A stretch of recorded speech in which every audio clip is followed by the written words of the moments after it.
Om Shanti. Dining table पर उसमें रखा है।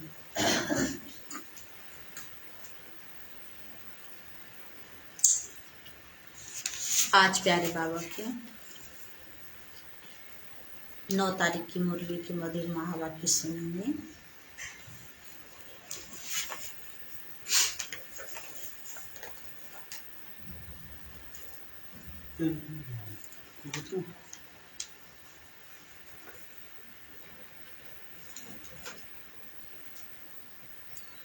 बाबा ने कहा,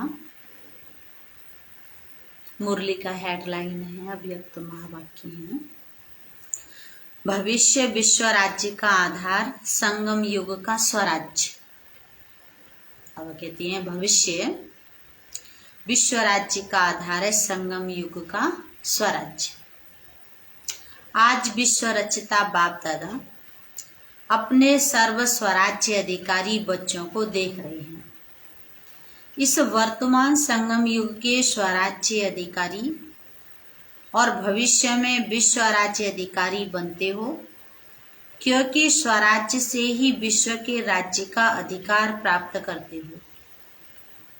बाबा ने समझाया कि स्वराज्य से ही विश्व के राज्य का अधिकार प्राप्त करते हो।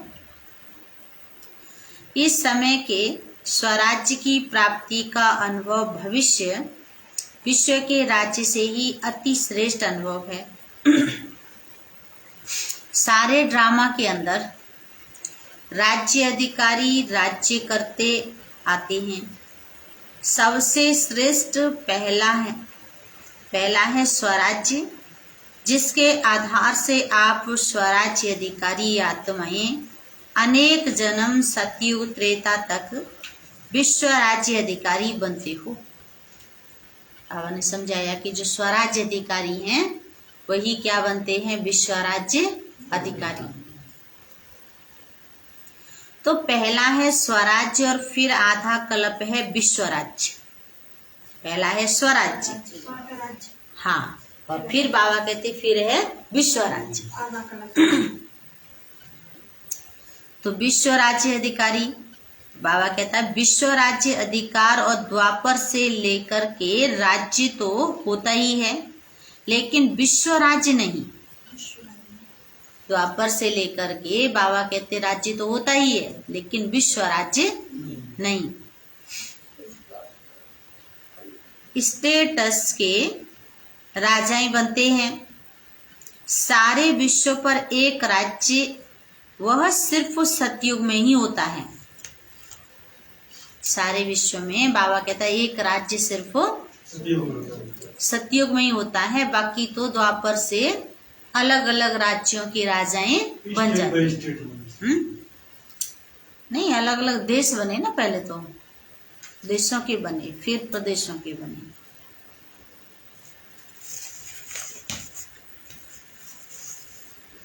बाबा समझाते हैं तो 3 प्रकार के राज्य सुनाए। बाबा ने क्या किया, 3 प्रकार के राज्य सुनाए। राज्य अर्थात सर्व अधिकार की प्राप्ति, सत्यो त्रेता की राजनीति, द्वापर की राजनीति और संगम युग की स्वराज्य नीति। बाबा ने देखो कितनी अच्छी बात सुनाई। तो तीनों को अच्छी रीति से जानते हो। बाबा कहते तीनों नीतियों को क्या अच्छी रीति जानते हो। संगम युग की राजनीति अर्थात हर एक ब्राह्मणात्मा स्व का राज्य अधिकारी बनता है। हर एक राजयोगी है। सभी राजयोगी हो। बाबा कह रहे प्रजा योगी तो नहीं, सभी राजयोगी हो। बाबा कहता स्व के ऊपर राज्य करने वाले हो या प्रजा योगी हो। राजयोगी हो ना, तो राजयोगी अर्थात राजा बनने वाली योगी है ना। राजयोगी कौन है, जिसने पहले अपनी कर्म इंद्रियों पर राज्य किया होगा, वो है राजयोगी। और जो अपनी कर्म इंद्रियों रूपी प्रजा पर राज्य नहीं किया, वो राजयोगी नहीं। तो बाबा कहते स्वराज्य अधिकारी आत्माओं की विशेष नीति है। जैसे राजा अपने सेवा के साथियों को, प्रजा को जैसा जो ऑर्डर करते हैं उस अनुसार से उसी नीति प्रमाण साथी व प्रजा कार्य करते हैं। देखो कितनी अच्छी बात कही बाबा ने। ऐसे आप स्वराज्य अधिकारी आत्माएं अपनी योग की शक्ति द्वारा हर कर्मेंद्रियों को जैसा ऑर्डर करती हो वैसे हर कर्मेंद्रिय आपके ऑर्डर के अंदर चलती है। राजा जैसे ऑर्डर करता है वैसे ही कर्मेंद्री बाबा कहते ऑर्डर के प्रमाण चलती हैं। न सिर्फ यह स्थूल शरीर की सर्व कर्मेंद्रियां लेकिन मन बुद्धि संस्कार भी आप राज्य अधिकारी आत्मा के डायरेक्शन प्रमाण चलते हैं। बाबा कितनी अच्छी बात कह रहे हैं कि अपने मन बुद्धि संस्कार भी राज्य अधिकारी आत्मा के डायरेक्शन प्रमाण चलते हैं। तो जब चाहो जैसे चाहो वैसे मन अर्थात संकल्प शक्ति को वहां स्थित कर सकते हो।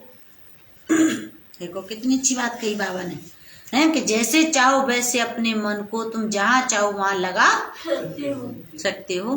अर्थात मन बुद्धि संस्कार के भी राज्य अधिकारी संस्कारों के वश नहीं लेकिन संस्कार को अपने वश में कर श्रेष्ठ नीति से कार्य में लगाते हो।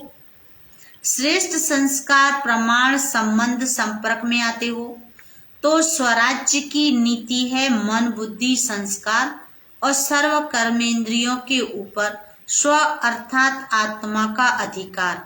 अगर कोई कर्मेंद्रियां कभी आंख धोखा देती, कभी बोल धोखा देता, वाणी अर्थात मुख धोखा देता, संस्कार अपने कंट्रोल में नहीं रहते तो उसको स्वराज्य अधिकारी नहीं कहेंगे।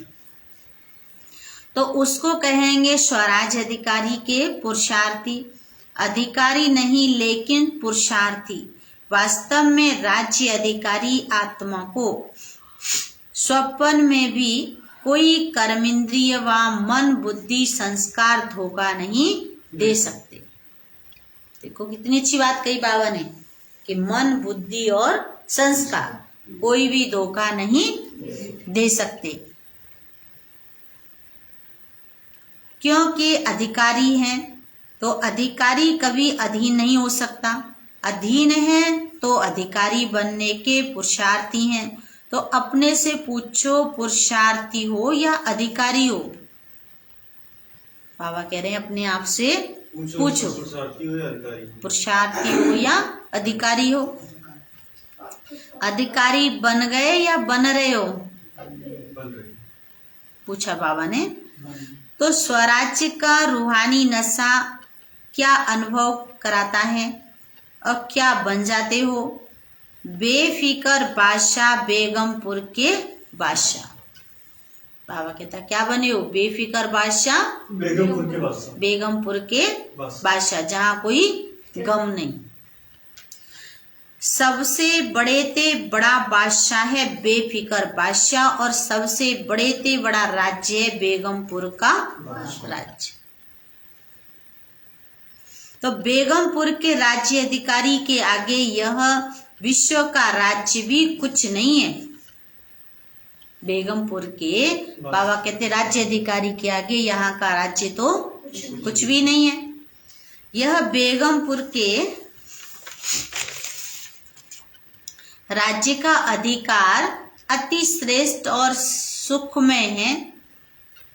और बाबा कहते है भी बेगम, तो बेगमपुर का अनुभव है ना, है जहाँ कोई गम नहीं, कोई चिंता नहीं।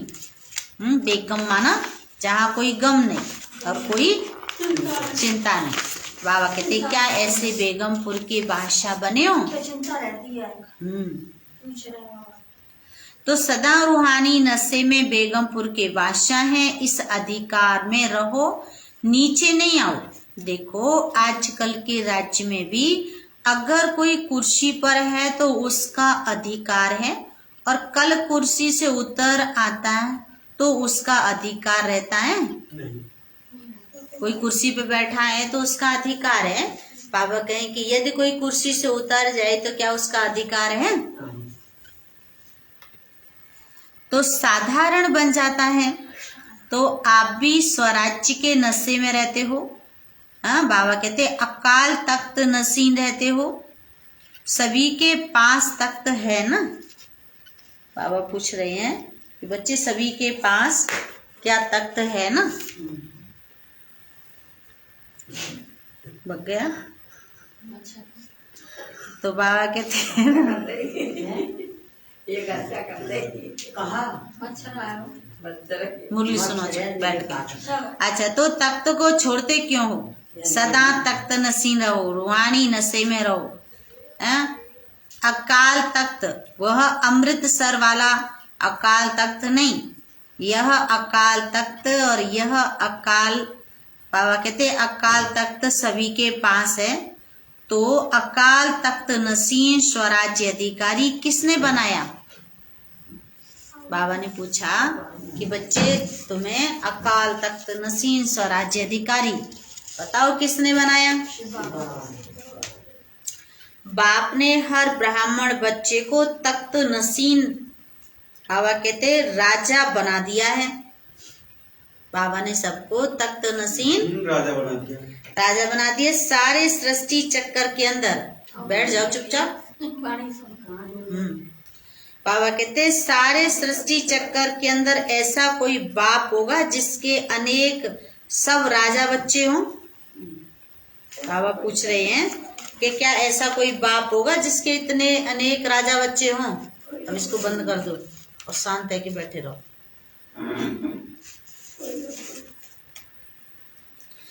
लक्ष्मी नारायण भी ऐसा नहीं बन सकते। ये परमात्मा बाप ही कहते हैं कि मेरे सभी बच्चे राजा बच्चे हैं। शिव बाबा कहते हैं कि मेरे सभी बच्चे क्या हैं? राजा बच्चे हैं। वैसे दुनिया में कह देते हैं यह राजा बच्चा है, लेकिन बने कुछ भी नहीं।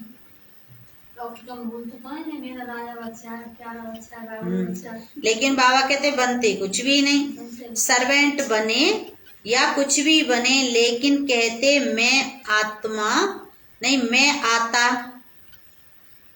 लेकिन कहने में आता है राजा बेटा। लेकिन इस समय आप प्रैक्टिकल में राजयोगी अर्थात राजे बच्चे बनते हो।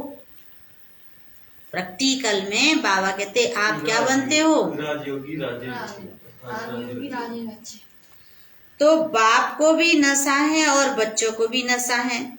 तो स्वराज्य की नीति क्या रही? स्व पर राज्य, हर कर्मेंद्रिय के ऊपर अधिकारी हो। ऐसे नहीं कि देखने तो नहीं चाहते थे लेकिन देख लिया। आंखें खुली थी ना इसलिए देखने में आ गया। कान को दरवाजा नहीं है इसलिए कान में पड़ गई, लेकिन दो कान हैं। अगर ऐसी बात सुन भी ली तो निकालने का भी रास्ता है।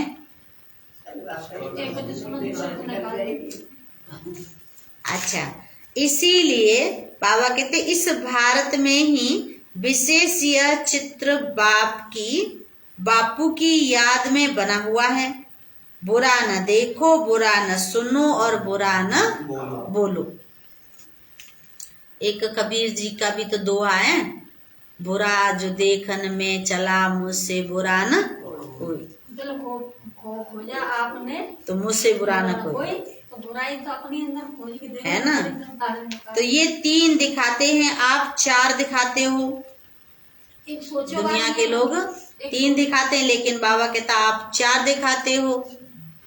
थिंक नो ईयर, माना थिंक नो इविल, बुरी बातें तुम मन में सोचो भी नहीं। तो आप चार दिखाते हो, बुरा सोचो भी नहीं क्योंकि पहले सोचना होता है फिर बोलना होता है फिर देखना होता है। इसलिए कंट्रोलिंग पावर, रूलिंग पावर रखो। राजा अर्थात रूलिंग पावर राजा हो और रूलिंग पावर हो ही नहीं तो कौन, बाबा कहते कौन राजा मानेगा? तो स्वराज्य अर्थात रूलिंग पावर, कंट्रोलिंग पावर।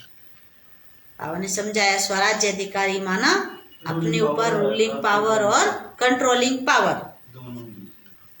बाप दादा ने पहले भी सुनाया है कि कई बच्चे परखने में बहुत होशियार होते हैं। कोई भी गलती होती है तो होती है जो नीति प्रमाण नहीं है तो समझते हैं कि यह नहीं करना चाहिए, ये सत्य नहीं है, यथार्थ नहीं है, अयथार्थ है, व्यर्थ है, लेकिन समझते हुए फिर भी कहते रहते हैं, फिर भी करते रहते या कर लेते, तो इसको क्या कहेंगे? जानते हैं ये सही नहीं है और फिर भी कर लेते हैं, तो बाबा कहता है इसको क्या कहेंगे?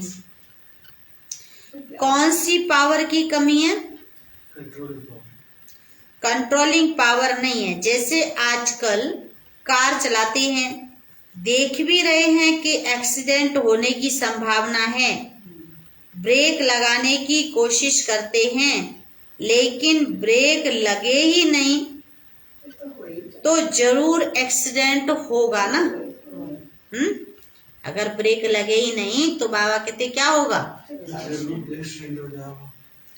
ब्रेक है लेकिन पावरफुल नहीं है और यहाँ के बजाय वहां लग गई तो भी क्या होगा? इतना समय तो परवश होगा ना, चाहते हुए भी कर नहीं पाते, ब्रेक लगा नहीं सकते या ब्रेक पावरफुल न होने के कारण ठीक लग नहीं सकती। तो यह चेक करो, जब ऊंची पहाड़ी पर चढ़ते हैं तो क्या लिखा हुआ होता है? बाबा ने पूछा कि जब ऊंची पहाड़ी पर चढ़ते हैं तो क्या लिखा हुआ होता है?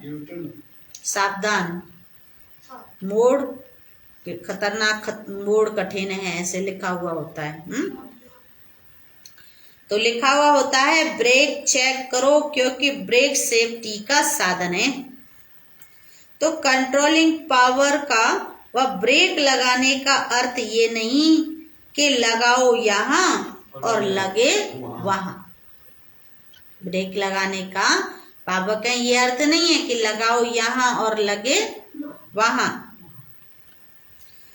कोई व्यर्थ को कंट्रोल करने चाहते हैं, समझते हैं यह रॉन्ग है, तो उसी समय रॉन्ग को राइट में परिवर्तन होना चाहिए।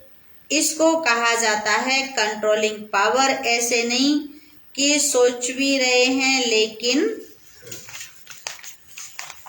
आधा घंटा व्यर्थ चला जाए, बहुत पुरुषार्थ करके आधे घंटे के बाद परिवर्तन हुआ तो उसको कंट्रोलिंग पावर नहीं कहेंगे, रूलिंग पावर नहीं कहा जाता। ये हुआ थोड़ा थोड़ा अधीन और थोड़ा थोड़ा अधिकारी मिक्स, तो उसको राज्य अधिकारी कहेंगे या पुरुषार्थी कहेंगे। तो अब पुरुषार्थी नहीं, राज्य अधिकारी बनो। यह स्वराज्य अधिकार का श्रेष्ठ मजा है। स्वराज्य अधिकारी अर्थात सदा मौज ही मौज में रहना। देखो बाबा कितनी अच्छी बात कह रहे, स्वराज्य अधिकारी अर्थात सदा मौज ही मौज में रहना। मौज में रहने वाला कभी किसी बात में मूंझता नहीं है, अगर मूंझते हैं तो मौज नहीं है। तो संगम युग पर मौज ही मौज है ना, या कभी कभी मौज है, शक्तियों को, पांडवों को मौज है ना। तो समझा स्वराज्य की नीति क्या है और विश्व राज्य की नीति क्या है? बाबा कह रहे समझा स्वराज्य की नीति क्या है, विश्व राज्य की नीति क्या है? चाहे प्रजा है, चाहे रॉयल फैमिली है, लेकिन प्रजा प्रजा नहीं, प्रजा भी एक परिवार है। परिवार की नीति यह है, संगम युग त्रेता की राजनीति राजा कहलाते हैं, लेकिन राजा होते हुए भी परम प्रिय पिता का स्वरूप है। परिवार की विधि से राजनीति चलती है, चाहे राज्य कारोबार भिन्न भिन्न हाथों में होगी, लेकिन परिवार के स्नेह की विधि से कारोबार होगी। ऐसे नहीं कि राजा के पास बहुत धन दौलत हो और प्रजा में कोई को खाने पीने के लिए भी नहीं हो। बाबा समझा रहे, द्वापर कलयुग की राजनीति में लॉ एंड ऑर्डर चलता है ना, नियम मर्यादा चलते हैं। लेकिन विश्व राज्य देव राज्य के समय यही नीति चलती है, ला नहीं, लेकिन स्नेह और संबंध की नीति चलती है। कोई भी आत्मा दुख शब्द को भी नहीं जानती। सतयुग में कोई आत्मा दुख शब्द को नहीं जानती। बाबा कहते हैं चाहे राजा हो चाहे प्रजा हो, लेकिन दुख अशांति का नाम निशान नहीं। दुख क्या चीज होती है उसका अज्ञान है, ज्ञान ही नहीं। जैसे इस समय स्वराज्य के समय भी आपको बाप दादा किस नीति से चलाते हैं, स्नेह और श्रीमत पर चलते रहते हो। बाबा कहते चलते तो कोई भी तख्त ऑर्डर करने की आवश्यकता नहीं। अगर नीति को भूलते हैं तो स्वयं को संगम युगी नीति में चलाते हैं। तो विश्व के राज्य की नीति भी बहुत प्यारी है, क्योंकि अनेकता नहीं है, एक राज्य है और अखुट खजाना है। बाबा कहते सतयुग में एक राज्य है और अखुट खजाना है। प्रजा भी इतनी संपन्न होगी। आजकल के जो बड़े बड़े पदमपति हैं उन्हों से भी ज्यादा अप्राप्ति का नाम निशान नहीं। लेकिन इसका आधार क्या? स्वराज्य। इस समय संपन्न बनते हो, इसीलिए परमात्म संपत्ति की संपन्नता सत्योत्रेता के अनेक जन्म प्राप्त होती है। इसलिए कहा नंबर 1 राज्य है स्वराज्य, फिर है विश्व राज्य और तीसरा है द्वापर कलयुग का अलग अलग स्टेटस का राज्य। देखो बाबा ने विधि बताई, सतयुग में त्रेता में एक राज्य और फिर होते हैं अनेक राज्य। तो इस राज्य को तो अच्छी तरह से जानते हो, वर्णन करने की आवश्यकता नहीं। तो सदा किस नशे में रहना है? स्वराज्य हमारा जन्मसिद्ध अधिकार है। देखो बाबा ने कितनी अच्छी बात कही, स्वराज्य हमारा जन्मसिद्ध अधिकार है। जानते हो स्वराज्य हमारा जन्मसिद्ध अधिकार है। किस जन्म का? ब्राह्मण जन्म का। ब्रह्मा बाप ने जन्मते ही स्वराज्य का तिलक हर ब्राह्मण आत्मा को लगाया है। तिलकधारी हो ना, तिलक है स्मृति का, तिलक भी है, तख्त भी है और ताज भी है। ताजधारी हो ना। कौन सा ताज है? अब बाबा पूछ रहे बच्चे बताओ कौन सा ताज है? विश्व कल्याण का ताज, विश्व कल्याणकारी हो ना। प्योरिटी का ताज और विश्व कल्याण का ताज डबल ताज है। प्योरिटी का ताज है लाइट का ताज और विश्व कल्याण का ताज है सेवा का ताज। तो विश्व सेवाधारी हो ना। देखो बाबा कितनी अच्छी बात करे, विश्व सेवाधारी हो ना। बच्चे तुम विश्व सेवाधारी हो ना। ऐसे नहीं कि स्टेटस के सेवाधारी समझो, हम गुजरात के हैं, हम राजस्थान के हैं, हम दिल्ली के सेवाधारी हैं, नहीं। विश्व सेवाधारी कहाँ भी रहते हैं, लेकिन प्रवृत्ति और दृष्टि बेहद की। अगर विश्व सेवाधारी नहीं बनेंगे तो स्वराज्य न विश्व राज्य, फिर द्वापर कलयुग में स्टेटस का राजा बनना पड़ेगा। लेकिन विश्व राज्य अधिकारी के लिए सदा अपना ताज तिलक और तख्त सदा इस पर स्थित रहो। शरीर के तख्त पर नहीं बैठना है, लेकिन बुद्धि द्वारा स्मृति की स्थिति में स्थित रहना। बाबा कहते स्थिति में स्थित होना यही तख्त पर बैठना है। जो सदैव बैठ सकते हैं, शरीर से तो कितने घंटे बैठेंगे, थक जाएंगे ना। लेकिन बुद्धि द्वारा स्थिति में स्थित रहना यह है तख्त। नशीन होना तो ये तो सहज है ना। तो स्वराज्य के नशे में निरंतर स्थित रहो। समझा क्या करना है?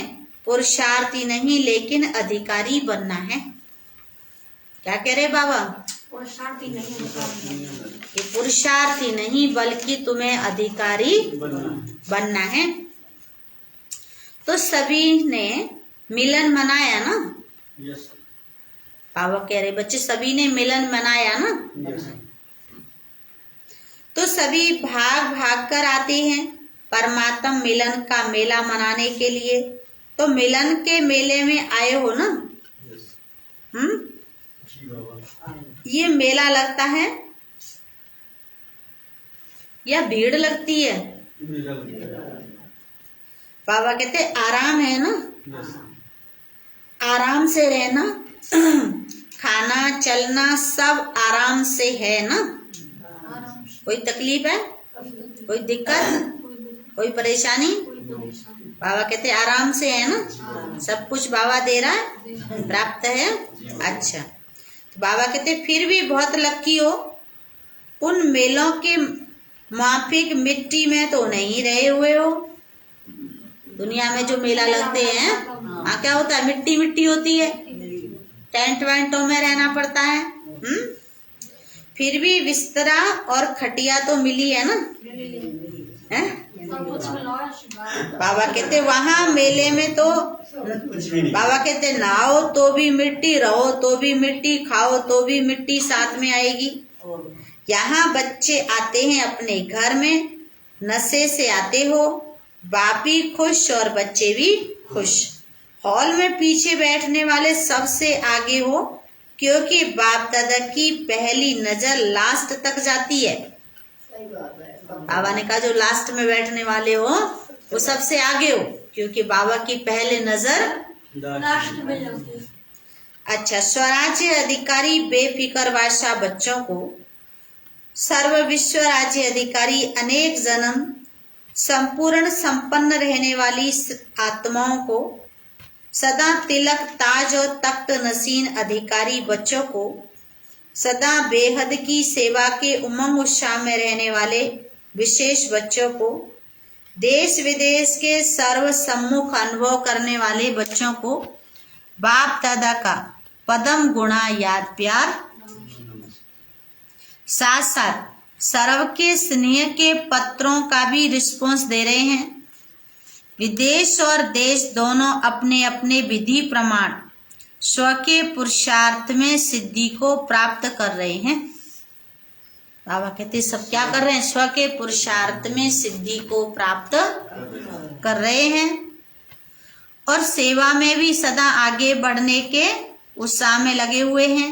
इसलिए हर एक किसी भी कोने में रहने वाले हो, लेकिन उनकी याद, सेवा, समाचार, प्यार के पत्र, स्थिति के उमंग उत्साह का समाचार सब प्राप्त हुआ और बाप दादा सभी बच्चों को बहुत बहुत नाम सहित हरेक की विशेषता सहित याद प्यार दे रहे हैं और सदा इसी याद प्यार की पालना में पल रहे हो, उड़ रहे हो और उड़ते उड़ते मंजिल पर पहुंचना ही है।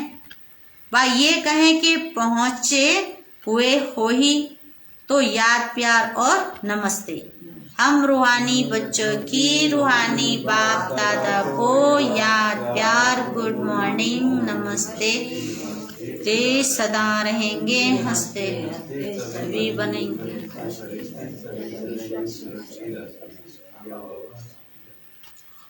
आज का वरदान है मास्टर सर्वशक्तिमान की स्मृति द्वारा सर्व हलचलों को मर्ज करने वाले अचल अडोल भव। सभी बोलेंगे मास्टर सर्वशक्तिमान की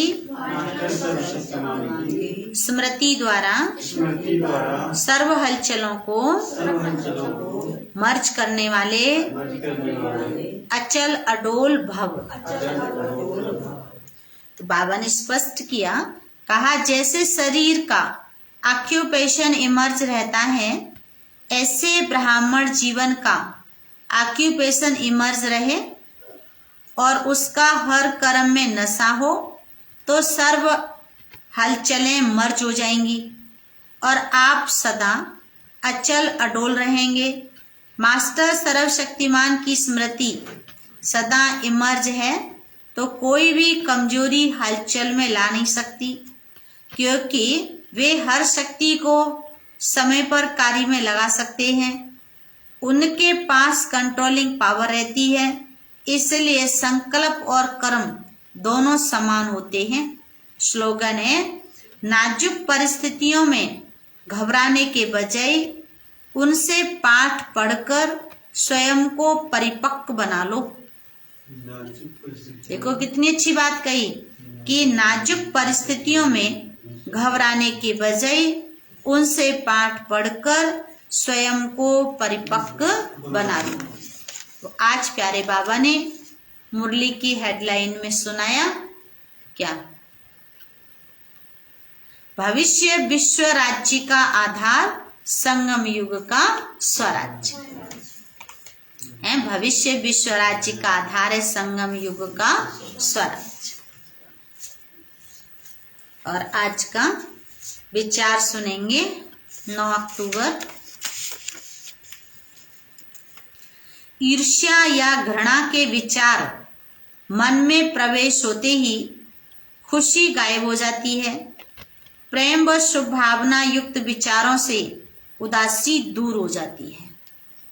देखो कितनी अच्छी बात कही। ईर्ष्या या घृणा के विचार मन में प्रवेश होते ही खुशी गायब हो जाती है।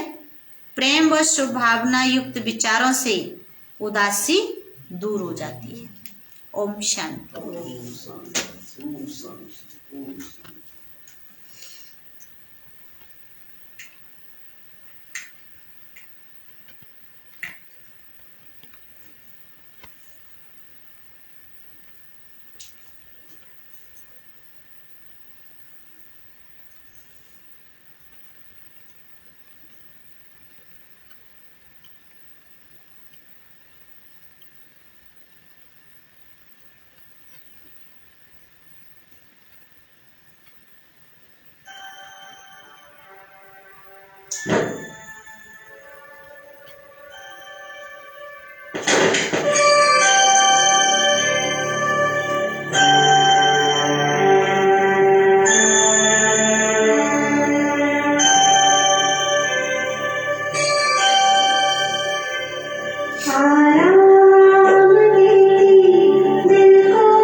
ओम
शांति।